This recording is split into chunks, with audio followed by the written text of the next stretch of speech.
Hey guys, Kenny here.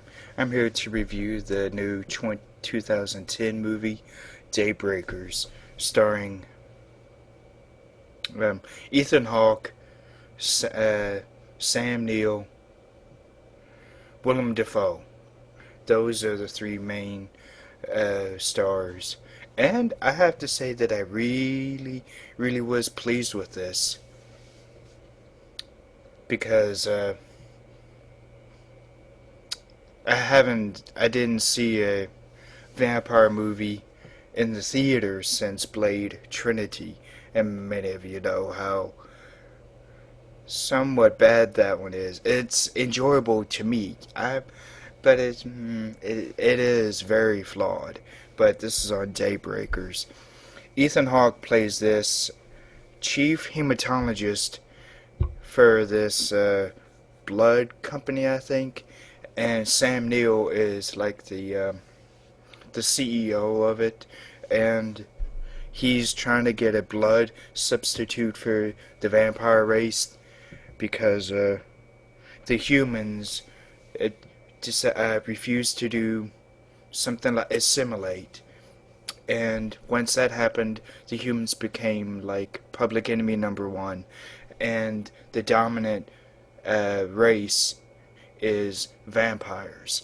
And this is very unique to me, in my opinion, because every other vampire movie we've seen, there's been vampires, but humans have still been the dominant species, the dominant race. Now vampires are the dominant race, and they're kind of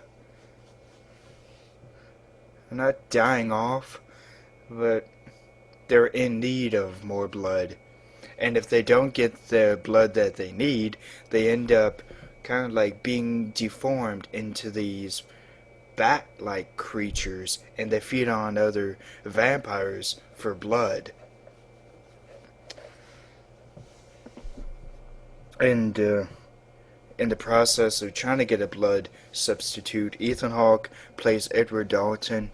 His character ends up finding this new source of, it's not blood, but a different source of to cure the vampires, because Willem Dafoe found this out. His character.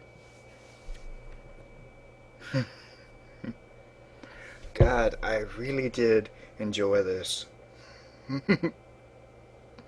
This has one, probably the most involving and engaging vampire story in the real world that I've ever seen. It's not like one of those cliche vampire pictures. I can't really name any. Uh, there, but in what's good in this Daybreakers, you know, in Twilight, whenever a vampire is in the sun, they glitter. That doesn't happen in Daybreakers. I'm not gonna say what happens, but the way they get killed off looks fantastic. It looks like it's almost really happening to them. A great scene in it is when Edward Dalton is in this like chamber sort of thing, and there's a mirror, not mirror, glass, window, like a window in front of him, in and they'd make sunlight come in 3 times, and it's beautiful how he lights up in flames. Oh, oh, oh, it looked like it was actually happening.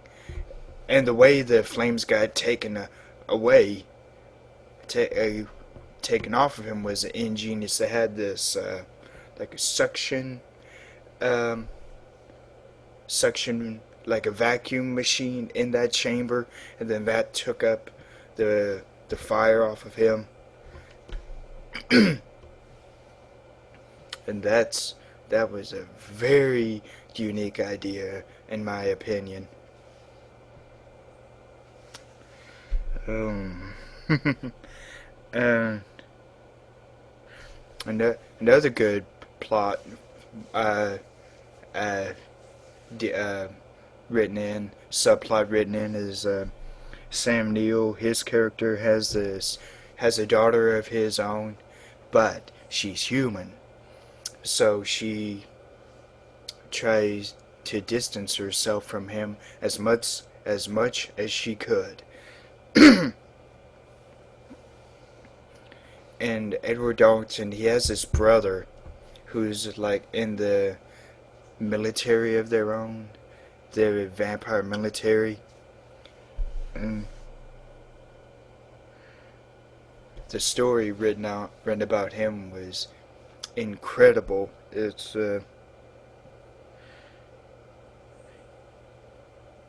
like he's trying to convince Edward to uh, just do more for the vampires and not do anything with the humans. And Edward also has this thing where he doesn't drink human blood, which was very, very interesting because every other vampire movie we've seen, no vampire resists drinking blood, as far as I know. So, I felt so satisfied at the end of this movie. Mm. Another great, uh, I don't know if it's a subplot, but it's like a car written into the story where the vampires can drive in daytime, but it's like the windows that are on the car kind of turn to black, and there's this camera, I think, on the roof of the car, so they can see out that way. They can see out of the car that way when it's all pitch black. And a great moment is when Willem Dafoe, this other human woman, and Edward are riding it. Willem is driving the car. The woman and Edward are in the back of the car, and they're being shot at.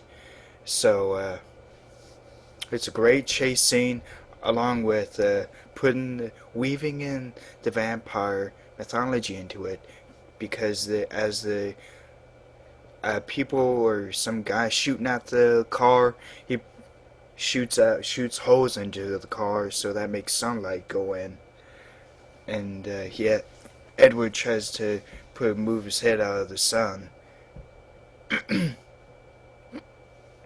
and once he gets burned, once or twice he gets a little burned, so oh, it was also a uh, really good idea when they had crossbows written into the script. I mean, to the story. Mm. And it seemed like the arrow, not arrow, the bow, arrow that was being shot from the crossbow, it had this. I guess something was molded onto it, where that can make the other vampires burst into flames. And then the humans that Edward is with, have these kind of sticks that can also light other vampires on fire. Another great plot written into this was there were some vampires that got away from that normal way of living as a vampire in the city, and they're trying to help with this new way of being cured. And they're not being violent, they're helping. One is being very helpful. He's like a senator. I would highly recommend this one. Bye.